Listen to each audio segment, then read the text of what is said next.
अस्सलाम वालेकुम। Scene Vista में मैं आपको खुशामदीद कहती हूँ। मैं हाजिर हुई हूँ एक नई कहानी के साथ।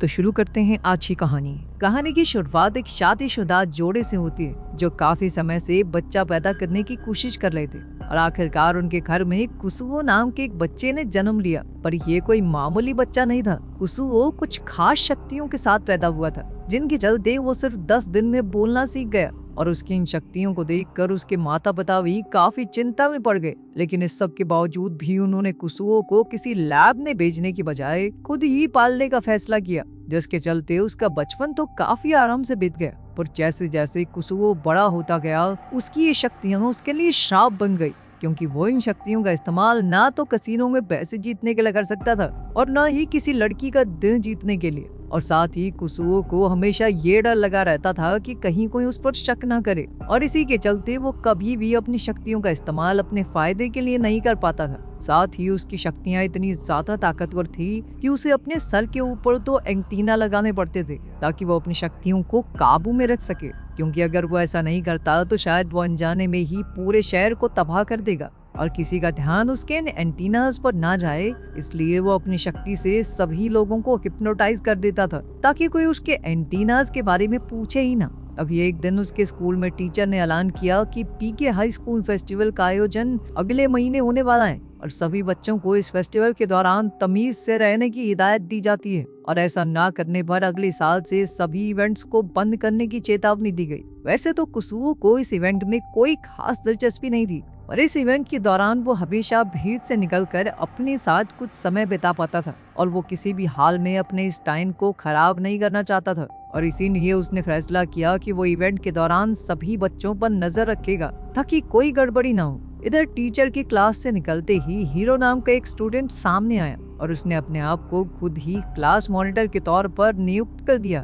और अब उसका कहना था कि उनकी क्लास इस इवेंट में ओरिगामी एग्जीबिशन करेगी। पर उसके इस आइडिया से ही क्लास के कई बच्चे सहमत नहीं थे, क्योंकि वो इस इवेंट में कुछ और दिखाना चाहते थे। क्लास खत्म होने के बाद निंडो नाम के एक लड़के ने पीछे से आकर कुसुओ की आंख कवर कर दी, जिसने कुसुओ को काफी हैरान कर दिया। असल में कुसुओ की शक्तियों की वजह से वो किसी भी इंसान का पता 200 मीटर दूर से ही लगा सकता था।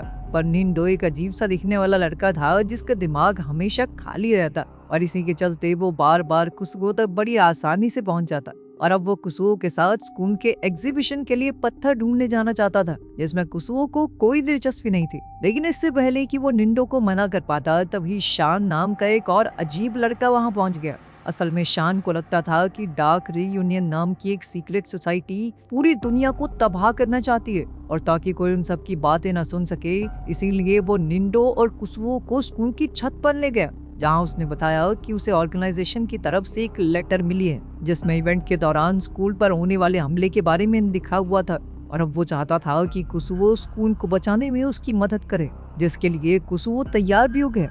लेकिन अंदर ही अंदर वो ये अच्छे से जानता था कि ऐसा कुछ नहीं होने वाला। इवेंट के एक हफ्ते पहले कुसुओ क्लास में अकेला बैठा था, तभी उसके कानों में कुछ लड़कियों की आवाज पड़ी जो उस वक्त कोकोमी नाम की एक पॉपुलर लड़की को मिस पीके कॉन्टेस्ट में हिस्सा लेने के लिए बोल रही थी, जिसके जरिए स्कूल की सबसे सुंदर लड़की चुनी जाती थी। और अपने आप को सबसे खूबसूरत समझने वाली कोकोमी ऐसा बर्ताव कर रही थी कि मैं तो इसके लायक ही नहीं हूँ, नहीं मैं कहाँ सुंदर हूँ, छोड़ो ना। वो बार बार अपने किसी दूसरी दोस्त को हिस्सा लेने को बोल देते, पर जब कुसुओ ने उसका दिमाग पढ़ा तो वो तुरंत ही समझ गया कि कोकोमी ये सब सिर्फ इसलिए कर रही है क्योंकि वो जानती है कि वो बड़ी आसानी से कॉन्टेस्ट जीत जाएगी। उसका दिमाग पढ़ने के बाद कुसुओ ने कहा कि उसे कोकोमी में कोई दिलचस्पी नहीं है, पर वहीं दूसरी तरफ कोकोमी उसके पीछे पड़ी हुई थी, क्योंकि कुछ दिन पहले छुट्टियों के दौरान कुसुओ ने उसे बुरी तरह इग्नोर कर दिया था और कोकोमी बस अब ये जानना चाहती थी कि ये कौन है जिसने पू को पलट के नहीं देखा।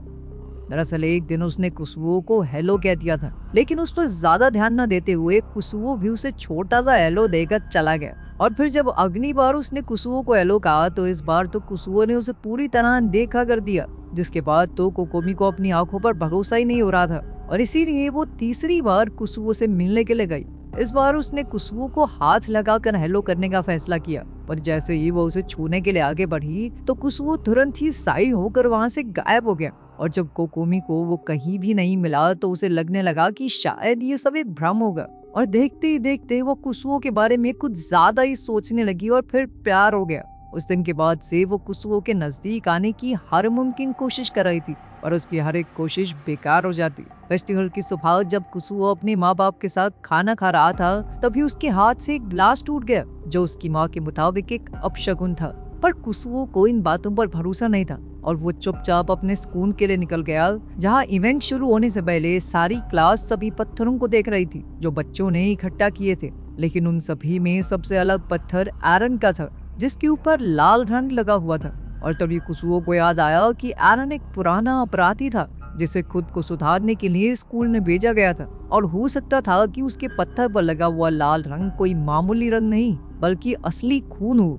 इसके बाद कुसुओ स्कूल कॉरिडोर में चला गया, जहाँ कोकोमी लगातार उसका पीछा कर रही थी। और अब उसका प्लान था कि उसे किसी भी तरह कुसुओ के साथ कुछ पल अकेले में बिताने थे, और वो इस बात से अनजान थी कि कुसुओ उसके दिमाग में चल रहे सभी प्लान्स को पहले से ही जानता है। तभी कोकोमी ने कुसुओ से बात करने की कोशिश की, पर उसी वक्त कोकोमी का एक बहुत बड़ा फैन अब भी वहां पहुंच गया और उसके फैंस ने उससे पीके ब्यूटी कॉन्टेस्ट में हिस्सा लेने की रिक्वेस्ट करना शुरू कर दिया। और इसी शोर का फायदा उठाकर कुसुओ चुपचाप वहां से निकल गया, जिसके बाद उसने खुद को एक मैजिक शो में टेलीपोर्ट कर लिया, जहां एक स्टूडेंट अपनी माँ के साथ मिलकर एक जादू दिखाने वाला था।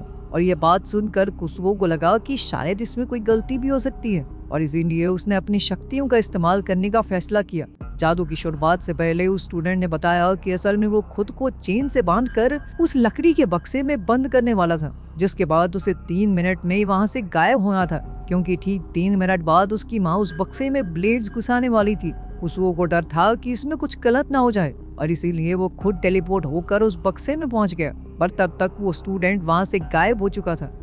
पर अब कुसुओ खुद को 10 मिनट से पहले वापस टेलीपोर्ट कर ही नहीं सकता था, जिसका मतलब था कि उसे 10 मिनट तक होने वाले सभी अत्याचारों से बचना होगा। खैर 3 मिनट बाद उस स्टूडेंट की माँ ने उस बक्से में ब्लेड्स घुसाना शुरू कर दिया, जिनसे बचने के लिए कुसुओ को अलग अलग रूप लेने पड़े। पर उसकी मुश्किलें यहाँ खत्म होने वाली नहीं थी, क्योंकि तभी उस औरत ने ऐलान किया कि वो उस बक्से को ऊंचाई से फेंककर तबाह करेंगे।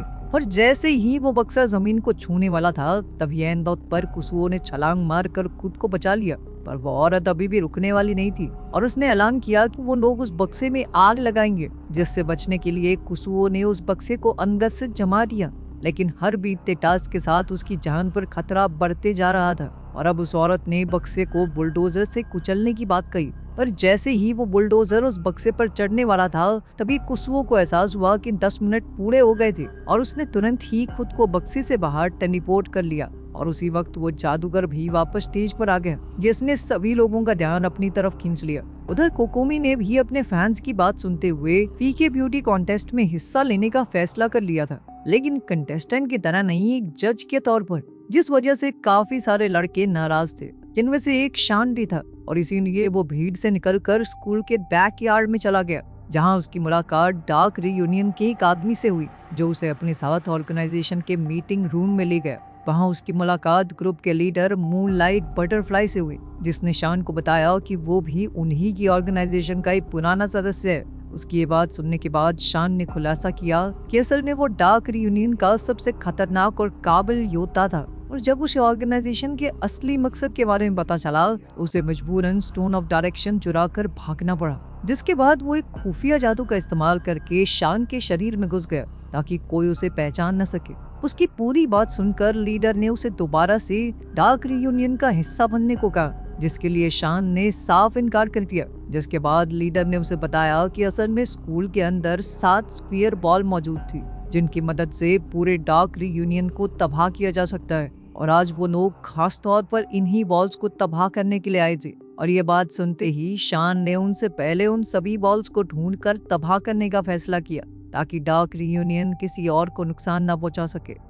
उधर हीरो ज्यादा से ज्यादा लोगों को मैराथन के लिए बुला रहा था कि तभी निंडो भी मैराथन में हिस्सा लेने के लिए पहुंच गया, क्योंकि जो भी इस रेस को जीतेगा उसे 10 मिनट तक कोकोमी को देखने का मौका मिलने वाला था। रेस में कोई जख्मी न हो जाए, इसलिए कुसुओ लगातार सभी पर नजर रख रहा था। पर थोड़ी देर बाद ही हीरो निंडो से जीतने के लिए सभी ट्रैफिक सिग्नल्स को तोड़ने लग गया, जिसकी वजह से कुसुओ को मजबूरन सभी ट्रैफिक लाइट्स और गाड़ियों को अपने हिसाब से बदलना पड़ा। और इस सब के बावजूद भी निंडो बड़ी आसानी से हीरो का मुकाबला कर पा रहा था, और वो तो आराम से खाते पीते दौड़ रहा था। और वहीं दूसरी तरफ बेचारे हीरो की जान धीरे धीरे खत्म हो रही थी और अब उसने एक आखिरी चाल चलने का फैसला किया। जैसे ही वो फिनिश लाइन के पास पहुंचा तो उसने निंडो का ध्यान भटकाने के लिए साइड में कहा कि वो देख कोकोमी। इससे बेचारे निंडो का ध्यान भटक गया और हीरो रेस जीत गया। पर निंडो इस चीज से बिल्कुल खुश नहीं था और उसने सबके सामने हीरो पर एक पुरानी जुत्सु ट्रिक का इस्तेमाल कर दिया, जिसे देखकर सभी लोग बहुत हंसे। उधर स्कूल में एरन को अपने लॉकर में अपनी पुरानी गैंग की चिट्ठी मिली, जिसमें उन्होंने एरन को स्कूल के पीछे मिलने के लिए बुलाया। और अब तक एरन काफी बदल चुका था और वो चुपचाप अपने साथियों के आगे से निकल गया। वो लोग उसे पहचान ही नहीं पाए, पर तभी शान 2 बॉल्स लेकर उन लोगों के सामने से गुजरने लगा और तभी उन्होंने शान से पूछा कि क्या वो किसी एरन नाम के लड़के को जानता है, जिस पर शान ने हंसते हुए तुरंत ही एरन की तरफ इशारा कर दिया, जिसके बाद उन गैंगस्टर्स और एरन के बीच में लड़ाई शुरू हो गई।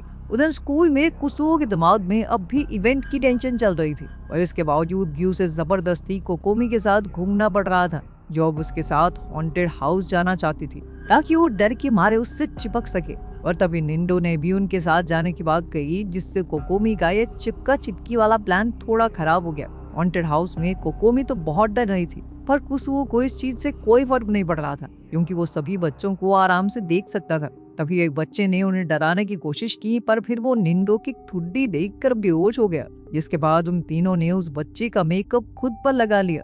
हॉन्टेड हाउस से निकलने के बाद निंडो और कुसुओ मुंह धोने के लिए बाथरूम में गए, जहां निंडो ने कुसुओ के चश्मे चुरा लिए, जिस वजह से कुसुओ की एक शक्ति एक्टिवेट हो गई, जिसके चलते वो जिस किसी को भी देखता वो पत्थर का बन जाता। और इसका सबसे पहले असर भी निंडो पर ही हुआ और कुसुओ जानता था कि अब अगले 24 घंटे तक निंडो ऐसा ही रहने वाला है और इसीलिए उसने निंडो को अपनी क्लास की रॉक एग्जीबिशन में रख दिया, जहाँ सभी लोग इतनी रियलिस्टिक मूर्ति देखकर काफी इम्प्रेस हुए। इसके बाद कुसुओ अपने लिए नए चश्मे ढूंढने में लग गया और इस सब में उसने कई सारे और बच्चों को भी पत्थर का बना दिया। और जब उसे कोई दूसरा चारा नहीं दिखा तो वो चुपचाप जिम के स्टोर रूम में चला गया, जहाँ पहले से ही कोकोमी मौजूद थी। इधर कुसुओ को कुछ भी समझ नहीं आ रहा था और इसीलिए उसने कोकोमी को तुरंत बाहर जाने को कहा। तभी उसे एहसास हुआ कि एरन अभी भी बाहर लड़ रहा है और उसने तुरंत ही खिड़की खोलकर एरन से उसके चश्मे मांगे, जिसके बाद उसने सारे गैंगस्टर्स को भी थोड़ा ठीक करके वहां से भगा दिया ताकि टीचर्स को इस बारे में पता न चल सके। इस सब के बाद कुसुओ को लग रहा था कि शायद अब तो मेरी सारी टेंशन खत्म, पर तभी एक बार फिर से कोकोमी उसके सामने आई और अब वो कुसुओ के साथ एक कपल गेम खेलना चाहती थी, जिसके लिए कुसुओ बिल्कुल भी तैयार नहीं था। और तभी कोकोमी के फैन बॉयज ने वहां आकर कुसुओ को धमकाना शुरू कर दिया, अपनी बहन के साथ इतना क्यों घूम रहा तू, वहाँ ज्यादा समय मत बिताया अगर उसके साथ, समझा, वरना गेम कर देंगे तेरी। ये सब देखकर कोकोमी ने उन लड़कों को चुप करवाने की कोशिश की और उन सभी ने कुसुओ और कोकोमी का पीछा करना शुरू कर दिया, जिनसे बचने के लिए वो वापस जिम स्टोर में घुस गए और उनके अंदर जाते ही उन फैन बॉयज ने कमरे को बाहर से बंद कर दिया। और कमरे के अंदर पहुंचकर जब कुसुओ ने कोकोमी का दिमाग पढ़ा तो उसे पता चला कि असल में ये सब उसी का प्लान था ताकि वो दोनों एक साथ समय बिता सके। ऊपर से कोकोमी ने ही मैराथन और एरन की लड़ाई करवाई थी ताकि कुसुओ हर वक्त बिजी रहे और अपने दोस्तों के पास न जाए। ये सब पता चलने के बाद कुसुओ उस कमरे से बाहर निकलने का रास्ता ढूंढ ही रहा था कि उधर शान 7 बॉल्स इकट्ठी करने के बाद डार्क रीयूनियन के मीटिंग हॉल में पहुंचा, जो असल में सिर्फ कुछ कोकोमी फैन बॉयज थे। और इस सब के बावजूद भी शान ने उन 7 बॉल्स को एक जगह पर रखा और फिर एक मंत्र पढ़ा, जिसके बाद अब उसे ऐसा लग रहा था कि उसने डार्क रीयूनियन ऑर्गेनाइजेशन को तबाह करके पूरी दुनिया को बचा लिया है। उधर एरन से बदला लेने के लिए पूरी गैंग वहां पहुंच गई, लेकिन अपने चश्मे कुसुओ को देने के बाद एरन को कुछ भी ठीक से दिखाई नहीं दे रहा था। पर जैसे ही वो लोग एरन पर हमला करने के लिए आगे बढ़े तो कुसुओ ने उन सभी को गायब करके समय में पीछे भेज दिया। पर अपनी शक्तियों का इतना ज्यादा इस्तेमाल करने के बाद कुसुओ के शरीर में अब जान खत्म हो गई थी और वो वहीं पर बेहोश हो गया, जिसके चलते उसकी शक्तियां भी कमजोर हो गई और अब कोकोमी को उसके सर पर लगे एंटीना दिखाई दे रहे थे और उसने अनजाने में एक एंटीना को बाहर निकाल दिया, जिसके बाद कुसुओ की शक्ति अब सीधा बाहर निकल रही थी, जिस वजह से पूरी दुनिया के सेंसर्स ने काम करना बंद कर दिया। तभी कुसुओ को दोबारा से होश आया और जब उसने बक्से पर हाथ रखा तो वो तुरंत ही टूट गया। ये देखकर कोकोमी काफी डर गई और उसने एंटीना को छोड़ दिया। और इधर जैसे ही कुसुओ को इस चीज का एहसास हुआ तो उसने तुरंत ही कोकोमी से अपना एंटीना वापस मांगा, लेकिन उसी वक्त कमरे की सारी दीवारें जमने लग गई, जिसे देखते ही कुसुओ समझ गया कि अब वो लोग धरती पर नहीं है। इसीलिए अब वो कोकोमी के बेहोश होने का इंतजार करने लग गया जिसके तुरंत बाद उसने अपनी शक्ति से एंटीना वापस ढूंढा और उस इमारत को वापस धरती पर ले आया। और अब उसे समझ नहीं आ रहा था कि वो पूरी दुनिया को ये चीजें कैसे समझाएगा, किसको क्या क्या जवाब देगा। इसीलिए उसने अपनी शक्ति से पूरे एक दिन पीछे जाने का फैसला किया ताकि इस बार वो हर एक फैसला सही तरीके से ले सके। उम्मीद है कि आपको आज की हमारी स्टोरी पसंद आई होगी। मजीद वीडियोस के लिए हमारे चैनल को सब्सक्राइब कीजिए और बेल आइकन को प्रेस करना ना भूलिए ताकि हमारी नई वीडियोस की अपडेट्स मिलती रहें। शुक्रिया।